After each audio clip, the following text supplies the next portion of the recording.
Bonjour à tous, on se retrouve pour une vidéo, j'espère pas trop longue, sur proportion et évolution, et notamment la proportion de proportion et les évolutions successives, ainsi que les évolutions réciproques. Allez, on va commencer rapidement avec les proportions de proportion. On verra plus tard qu'il faut vraiment distinguer les deux domaines, proportion et évolution. Et donc on va commencer avec les proportions de proportion. Vous avez trois ensembles inclus successivement. Donc là, le petit symbole, il veut dire inclus. Donc on a C qui est inclus dans B et B qui, lui, est inclus dans A. On note P la proportion de la population de B par rapport à A. Donc on pourra la noter P de B par rapport à A. Vous voyez, dans le cours, je la noterai comme ça. Et moi, je la noterai de B par rapport à A, par rapport à une petite flèche comme ça. P de B par rapport à A. Voilà. Et puis de la même façon, on aura P de C par rapport à B. Donc on a la proportion ici qui apparaît. C par rapport à B. C'est pas A ou B ou C qui détient ces proportions, c'est quelle est la part de l'effectif de C par rapport à l'effectif de B. Voilà. Et puis enfin, eh bien, on a P de C par rapport à A. Et dans les activités, on a vu que ça faisait pareil que P de C par rapport à B multiplié par P de B par rapport à A. En fait, on se rend compte quand on écrit les effectifs, les rapports d'effectifs, que les effectifs de B s'éliminent et on n'obtient plus que l'effectif de C sur l'effectif de A. Alors, je vous propose un petit exemple rapidement. Alors, on imagine, j'ai préparé le terrain un petit peu, on imagine des pages d'un magazine. Les pages d'un magazine sont constituées de publicités et il y a une part de ces publicités qui est constituée qui sont consacrées à la mode. Donc, on a un ensemble de pages. Parmi ces pages, on a des pages consacrées à la publicité, donc l'ensemble B. Et parmi ces pages consacrées à la publicité, certaines sont consacrées aux publicités de mode. Donc, vous voyez, vous avez bien l'inclusion. Là, C inclus dans B, inclus dans A. Et donc, si on regarde si on lit bien l'énoncé, la moitié des pages d'un magazine sont constituées de publicités. Donc, on est bien P de B parmi A. Parmi l'ensemble des pages, la moitié sont des publicités. Donc, on peut déjà répondre un demi comme part. On ne sait pas combien effective le nombre de pages du magazine, on ne sait pas le nombre de pages de pub, mais on sait que c'est la moitié. On connaît la proportion. Parmi les pages de publicité, on sait que un quart, 25%, sont constituées de publicité de mode. Donc la proportion de publicité de mode parmi les publicités, c'est bien un quart. Donc si on reprend la propriété vue tout à l'heure, eh bien la P de C parmi A, c'est-à-dire la publicité de mode parmi l'ensemble des pages du magazine, eh bien c'est P de B parmi A multiplié par P de C parmi B. On multiplie les deux proportions, ce qui nous donne un demi fois un quart, c'est-à-dire un huitième. Voilà, c'est soit 0,125. La proportion de publicité de mode parmi l'ensemble de pages, donc on est bien C parmi l'ensemble des pages, l'ensemble A, est donc de 0,125. Et puis pour faire plaisir à grand-mère, on le met en pourcentage, 12,5%. En mathématiques, on essaiera de travailler en décimales ou en fractions. Puis à la fin, pour rendre public le chiffre et compréhensible du grand public, on le mettra en pourcentage. Alors, une dernière remarque. Une proportion peut s'écrire sous forme de fraction, sous la forme décimale ou sous la forme de pourcentage. Prenons l'exemple P égale 0,125. On peut l'écrire 12,5%. Puisque 12,5%, ce n'est jamais que la fraction, je vais pouvoir l'écrire comme ça, 12,5%, c'est une réduction de la fraction 12,5 sur 100. Donc voilà, pas la peine de faire des fois 100 partout, Quand on écrit 0,125, c'est égal à 12,5%. On décale la virgule de 2. Voilà, et puis si on simplifie cette fraction, on obtient le 1 huitième. Continuons. Alors un deuxième exemple. Alors cette fois-ci, on a dans une boulangerie 40% de viennoiseries qui sont décroissants. Donc on a bien un grand ensemble qui est la viennoiserie. Là-dedans en vert, vous avez les croissants. Et puis dans les croissants, on a les croissants fourrés. Alors maintenant, il s'agit de reprendre, de relire une fois qu'on a établi les différents ensembles. On relit. Alors la boulangerie, 40% de viennoiserie sont des croissants. Donc proportion de... Donc c'est proportion de... on va l'écrire. Hein. Proportion de croissants parmi les viennoiseries.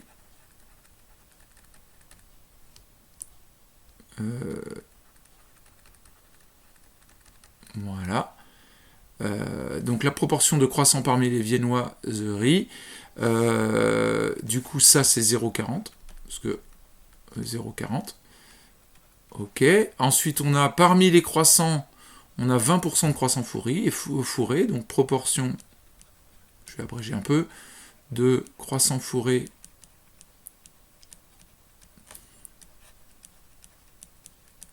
parmi les croissants. Ok. Donc du coup, ça c'est 0,20. Ok. Et donc du coup, la proportion globale, donc proportion de croissants fourrés. Oh, il y a 2 R à fourrer, je crois. Hein. Ouais. Hop là. Parmi les viennoiseries.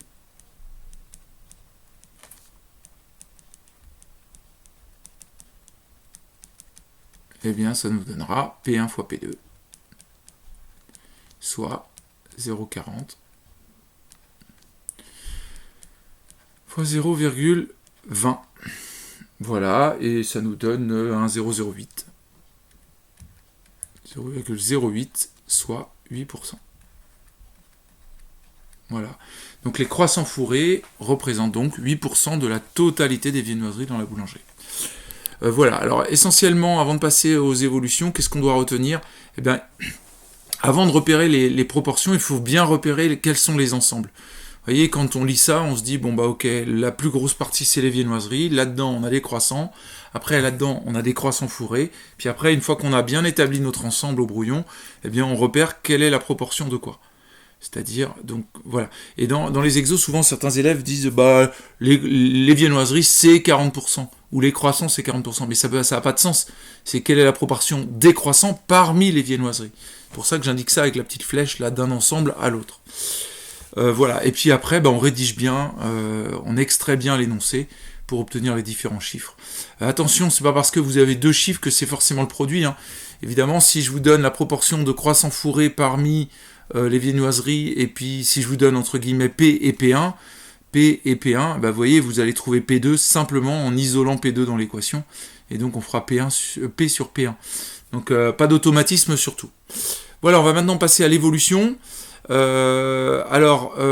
vais peut-être prendre rapidement, avant de parler de taux d'évolution et des formules toutes faites que vous voyez notamment en SES, peut-être regardons naturellement, hein, si je fais une augmentation de 15%, on va dire un taux qui vaut 0,15, eh bien je prends ma valeur d'arrivée, c'est la valeur de départ, plus la valeur de départ fois le 0,15, ou fois le taux d'évolution. Alors, la quantité qui est ici, c'est de combien j'ai augmenté finalement, par rapport à la valeur de départ. Donc on peut l'écrire comme ça, mais comme on est au lycée maintenant, puis même au collège, vous l'avez déjà un peu utilisé, on sait qu'on peut factoriser. Ça tombe bien, on vient de le faire dans le chapitre précédent. Donc on a VD ici, et donc on peut mettre VD en facteur. Donc je peux dire que c'est VD, facteur de... Donc là, qu'est-ce qui reste? Il me reste, là j'ai tout pris, donc je vous rappelais le coût du 1, je laisse un 1, plus le taux d'évolution. Donc voilà, donc on peut dire que VA est égal à VD fois le valeur d'arrivée est égal à la valeur de départ fois 1 plus T. Voilà. Alors, de manière générale, on peut l'envisager aussi en disant que si ça c'est le coef multiplicateur,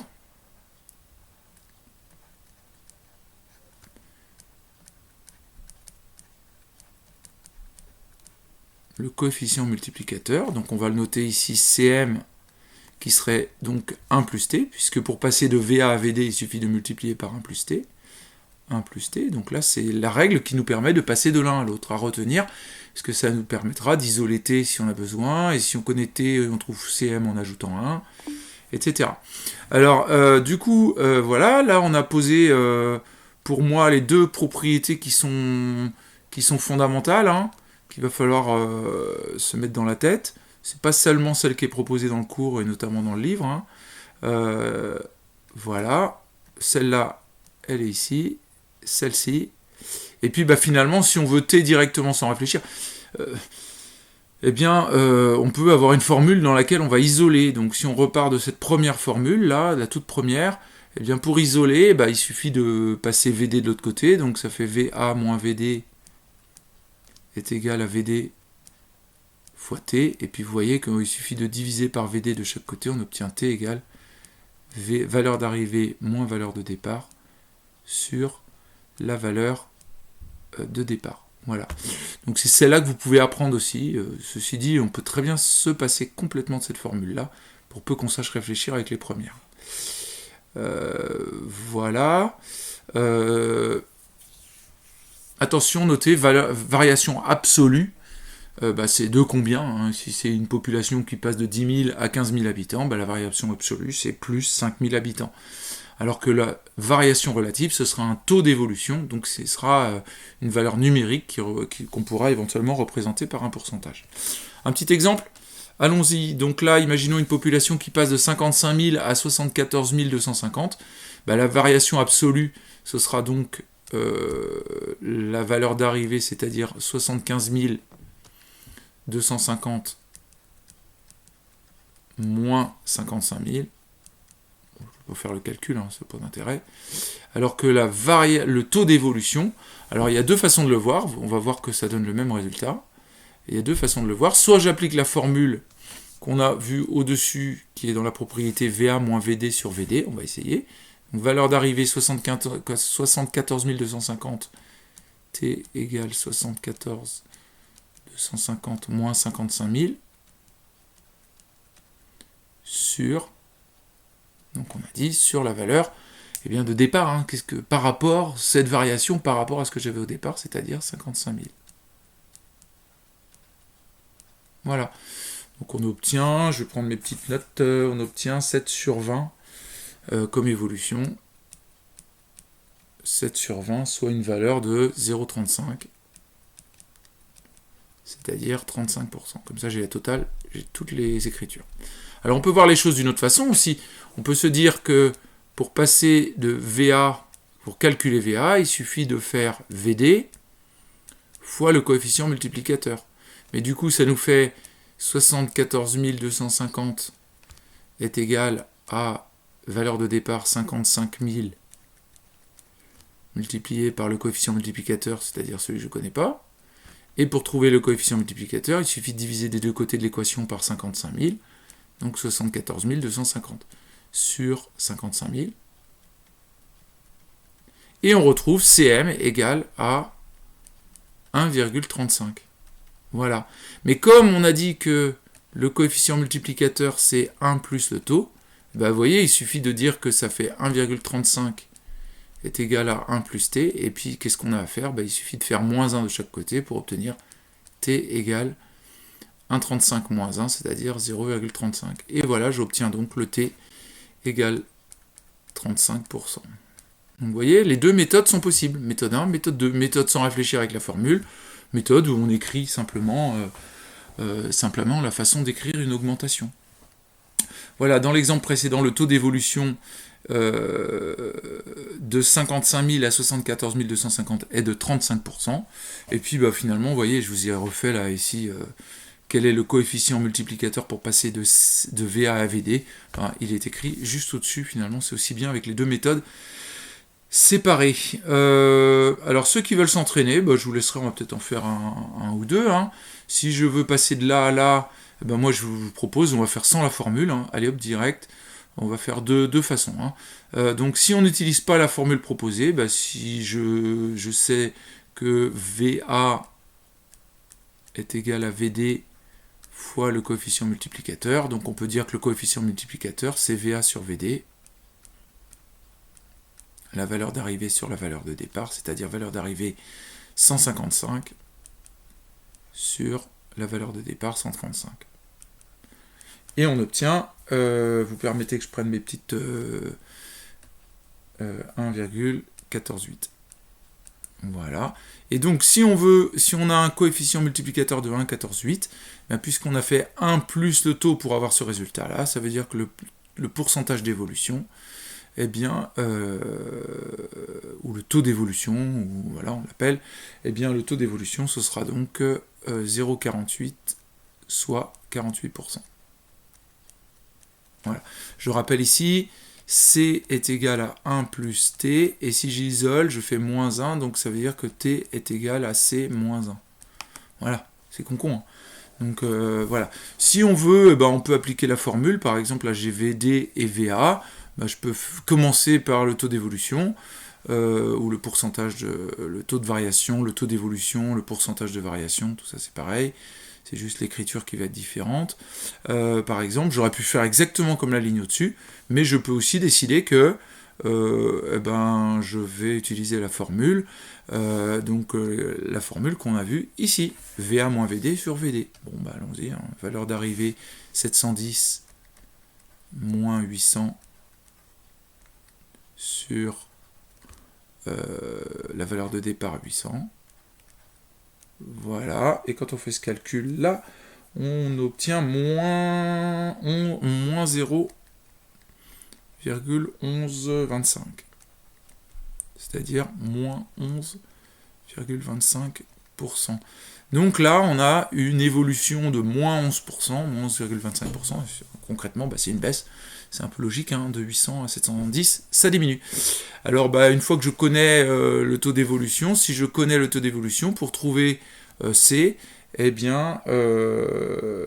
suffit de faire C est égal à 1 plus T, ce qui nous donnera 1 moins 0,1125, puisque T est négatif, ça fait une soustraction, on obtient moins 0,8875.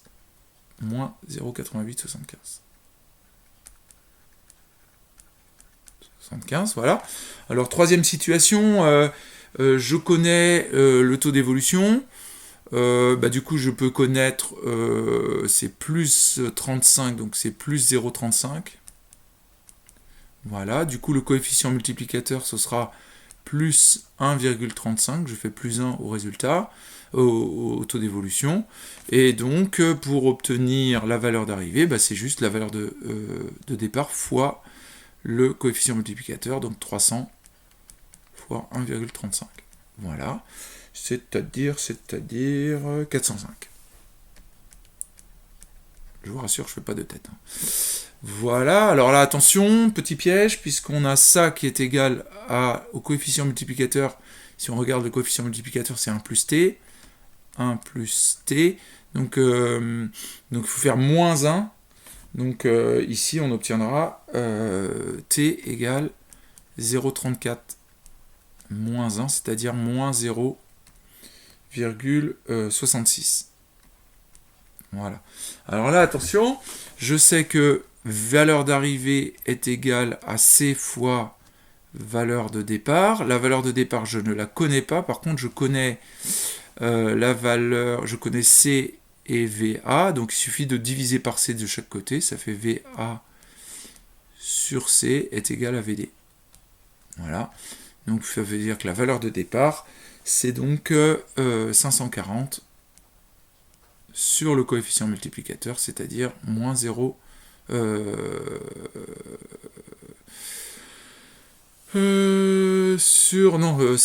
par le coefficient, donc 0,34. Voilà, et on obtient 1542,85 à peu près. 42,85. Voilà quelques exemples, je vous encourage à reprendre le tableau à vide et vous entraîner. Continuons avec les évolutions successives. En fait, on se rend compte que si je veux calculer, imaginons qu'on ait des évolutions avec des coefficients multiplicateurs successifs, et d'après ce qu'on a vu, pour calculer V3, ça c'est V2 multiplié par C'. Mais il se trouve que V2, lui, on va pouvoir le remplacer, donc V3 est égal à... oui, mais V2 pour le calculer, on a fait V1 fois C. Vous voyez, je vais mettre en couleur, ça va être plus cool. Donc V2, voilà. Mais V2, on a dit que c'est V1 fois C. Fois C. Donc en fait, concrètement, pour obtenir le coefficient multiplicateur successif, on multiplie les deux coefficients multiplicateurs. Donc ça veut dire que ça nous donne le C global. Ok. Alors prenons un exemple. Le nombre d'abonnés d'un journal en ligne augmente d'abord de 30%, puis de 10%. Il faut commencer par calculer les taux d'évolution, les coefficients. Donc j'ai un plus 0,30, donc je fais 1 plus 0,30, j'obtiens 1 plus 0,30, j'obtiens 1,30. Voilà. Et puis pour l'autre, c'est moins 0,10, donc je fais 1 plus le moins 0,10. Vous aurez compris, c'est un moins 0,10, ce qui me donne 0,9. Voilà, du coup, le coefficient multiplicateur global, ça nous fera 1,30 fois 0,9. Ok. Et donc, je reprends mes petites fiches pour ne pas vous dire de bêtises. On obtient 1,17. Donc, ça nous fait 1,17. Voilà. Et donc, ça veut dire que, je vous rappelle que le coefficient multiplicateur, je sais que c'est 1 plus t. Donc, ça fait 1,17 est égal à 1 plus t. Donc, le t, le taux d'évolution, il vaut 0,17. Donc, ça veut dire globalement, on a augmenté de 30%, puis diminué de 10%, ce qui correspond à une augmentation de 17%. Voilà, plus 17%, c'est une augmentation. Donc voilà, on peut reprendre un deuxième petit exemple, si vous le souhaitez. Mais là, essentiellement, on a dit les choses. Je pourrais peut-être le compléter tout à l'heure. Et puis simplement... non, allez, allons-y quand même. Déterminer coefficient multiplicateur associé à ces deux évolutions. On a une population qui évolue de 1%. Bon, je vais aller faire vite. C'est le coefficient. Donc ça veut dire que le taux, c'est 0, plus 0,001. Attention, si je mets 0,1, ça fait 10%. Donc ça veut dire que le coefficient multiplicateur, je vais mettre T1 et T2 si vous voulez bien. T1 est égal, donc C1 est égal à 1,01. Directement, je peux l'écrire directement. T2, c'est une augmentation de 2%, 0,02. Donc C2 est égal à 1,02. Je fais plus 1. Voilà. Donc on nous demande le coefficient multiplicateur global. C global. On a appris que c'est C1 fois C2. C'est-à-dire le produit des deux qui nous donne 1,01 fois 1,02, c'est-à-dire 1,0302. 1,0302, voilà. Donc du coup, en déduire le taux d'évolution global, T global, il suffit de faire moins 1 au coefficient multiplicateur, donc c'est 1,0302 moins 1, c'est-à-dire on obtient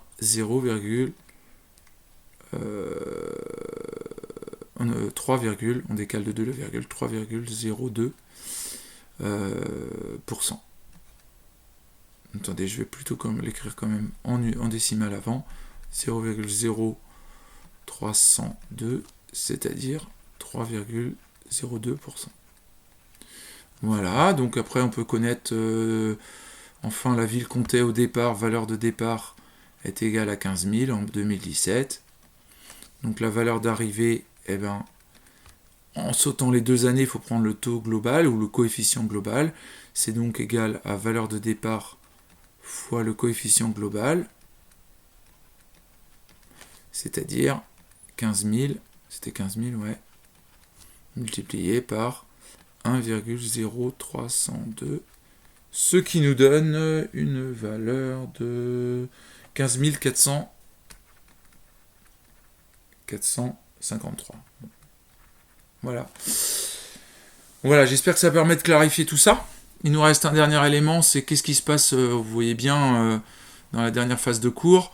Vous voyez bien que si j'augmente de 15%, et puis que par rapport à la valeur d'arrivée, du coup, la valeur d'arrivée devient plus grande, et je fais une baisse de 15%, je vais pas diminuer, je vais diminuer plus, et donc je n'arriverai pas systématiquement à la valeur de départ. Imaginons que je prends une valeur, je suis à 100, j'augmente de 10%, donc plus 10%, j'arrive à 110, et si je baisse de 10%, j'arriverai pas puisque 10% de 110, ça va me donner 11, et donc je vais faire 110 moins 11, et je retomberai pas à 100, mais à 110 moins 11, j'arrive à 99. Donc vous voyez, ça peut pas coller. C'est pour cette raison qu'on va réfléchir à la notion d'évolution réciproque. Le coefficient multiplicateur réciproque. Alors, regardons ce qui se passe.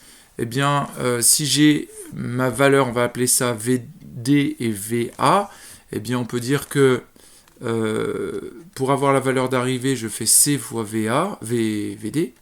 Si je veux trouver VD maintenant dans l'autre sens, il va falloir faire VA sur C est égal à VD. Qu'on peut écrire autrement, VD est égal à 1 sur C fois VA. Voilà. Et donc, c'est ce qu'on appelle le coefficient multiplicateur réciproque. Alors, prenons un exemple. Un prix augmente de 25%. Donc, c'est pas... attention, je vais me tromper là. Donc, c'est le taux d'évolution qui est de 25%. Du coup, le coefficient multiplicateur, il est de 1,25.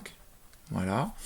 Et du coup, le coefficient multiplicateur réciproque, ce sera, je vais l'appeler CR, ce sera 1 sur C, c'est-à-dire 1 sur 1,25. Peut-être le calculer, parce que je me rends compte, j'ai pas dû le faire celui-là. 1 sur 1,25, on obtient 0,8. Voilà.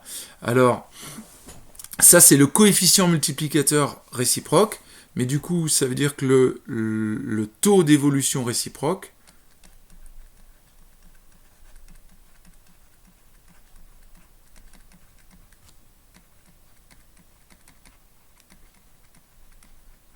eh bien, ce sera donc TE. Eh bien, pour trouver TE, je rappelle que j'ai CR est égal à 1 plus TE. Donc, qu'est-ce qu'il faut faire? Il faut faire le coefficient réciproque moins 1, c'est-à-dire moins 0,2, soit moins 20%.